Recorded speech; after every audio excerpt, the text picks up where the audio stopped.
This is my Porsche Boxster.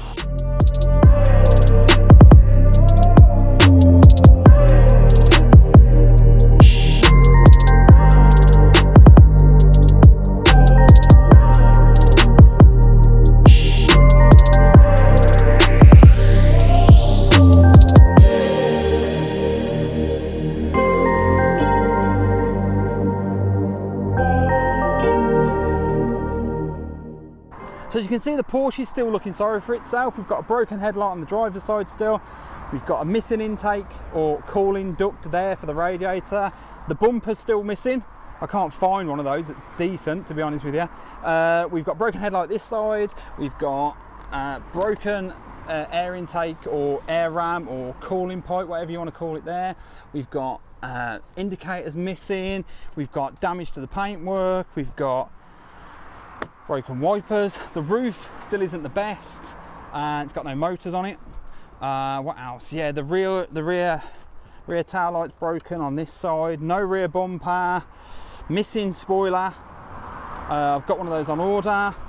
Missing light on this side. Some of the heat shield is a bit bent and missing, and it looks a little bit sorry for itself. But in today's video, we're going to sort that out and hopefully bring the Porsche back to life a little bit. So we've got some replacement headlights, we've got some replacement rear lights, and also the rubber air intakes for the radiators. So let's get on and get started. Okay, so before we actually take the headlights out, I want to change these struts on the bonnet because they just don't stop up. Take the strut off, we simply release this spring clip here and pull the strut off. You can see why the bonnet wasn't staying up. This strut has got no life left in it whatsoever.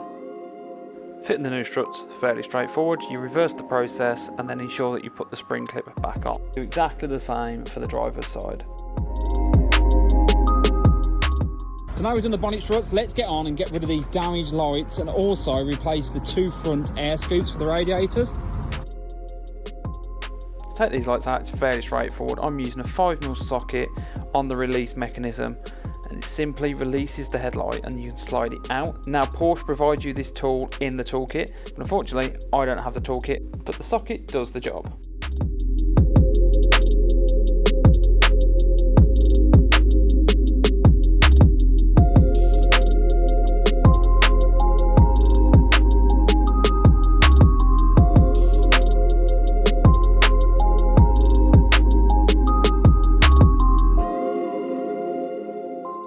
So there we are, even by just adding these headlights, it's transformed the front of the Porsche and it doesn't look as bad as it did when you had the damaged lights on. Yes, we're still missing the front bumper. Yes, we've got to put the air scoops on, but other than that, it's starting to come together. So I'm going to get on now and put these air scoops on. See, this air scoop is damaged. Now to get it off, it's just simple. Torx bolt up in here, there's a Torx bolt here and here, or nut, screw, whatever you want to call it. And this should then just drop straight off and then we can replace it with a new one.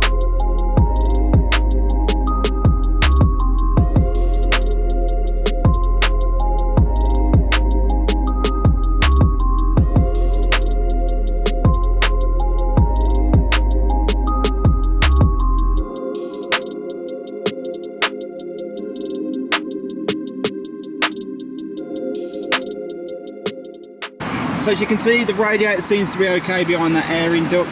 It's a bit dusty, so I might give it a sweep off. And if we go over to the other side, that seems to be okay as well. It's a little bit rusty here, but I think overall the radiators are in really good condition. So I'm not going to be replacing them unless we find we get a leak when I fill the coolant up, or we do some performance upgrades and therefore we need more cooling for the engine. But we'll see. But overall, I'm quite happy. And I don't think there's had any crash damage to the front, so I don't know why the headlights were damaged and there wasn't a front bumper on the car. It's just bizarre. So anyway, let's get on and get these rubber air intakes fitted.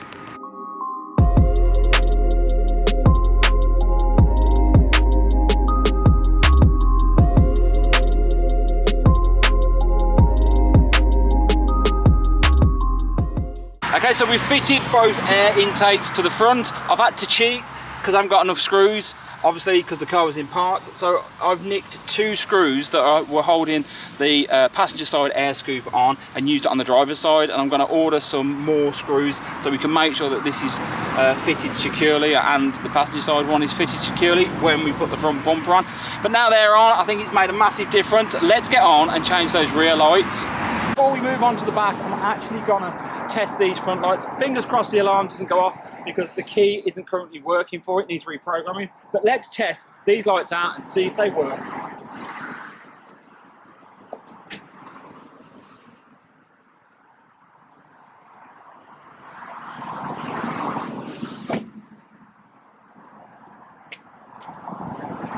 Oh yes, we've got fully working lights, and I don't know whether you can see because of the sun and the lighting, but we've got full lights. We've got main beam, side lights, dip beam, indicators.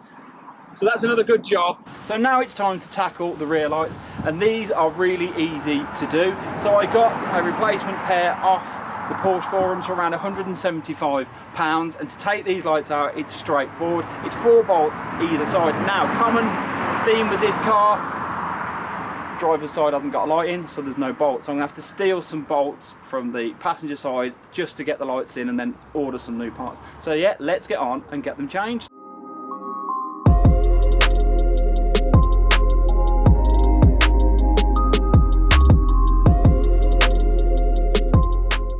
Now we've removed the bolts and undone the plug, the light simply slides out. Then reversing the process to fit the replacement lights. There we go, you can see new tail lights or second-hand tail lights fitted. Again, what we need to do now is test that they work. Now I am a bit concerned because when I was fitting them, someone has put a grey cable from this side of the lights to this side. Now I don't know whether or not there's a problem with the wiring loom yet. If there is, I can sort it out at a later date. But now what we're going to do, like we did on the front, let's see if these bad boys work.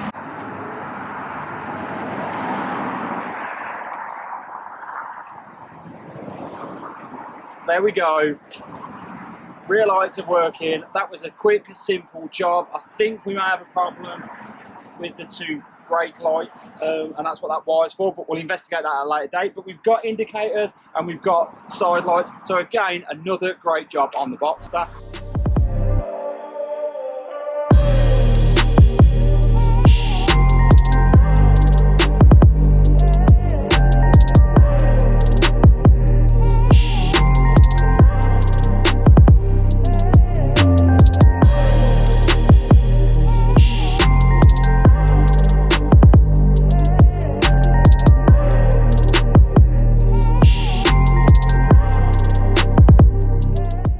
Guys, I don't know what you think, but I think the car looks loads better by simply getting rid of those damaged headlights and refitting the rubber air intakes. It's just brought the car up to where it should be. Yes, we've still got to fit a front bumper, and I'm finding it really hard to get a good second-hand one, and I don't really want to pay like £800 from Porsche just for a front bumper, because to be honest with you, I can get an aftermarket kit that will replace the entire front end for the same price or less. So I might do that in a later video, I haven't decided. As for the back, that's all done. We've just got to fit that rear bumper when it gets here, and I haven't got to worry about the back end. It's all sorted. So some really good progress on the Porsche. I think that's where I'm going to leave it for this video. Now, if you're new to the channel and you haven't already subscribed, why not smash that subscribe button, turn the notifications on, give me a thumbs up and comment in the comment section below. And if you're not new to the channel and you haven't already subscribed, why not? There's loads to come on both the Mercedes, as you can see over my shoulder, and the Porsche Boxster. So thanks for watching, guys, and I'll catch you in the next video.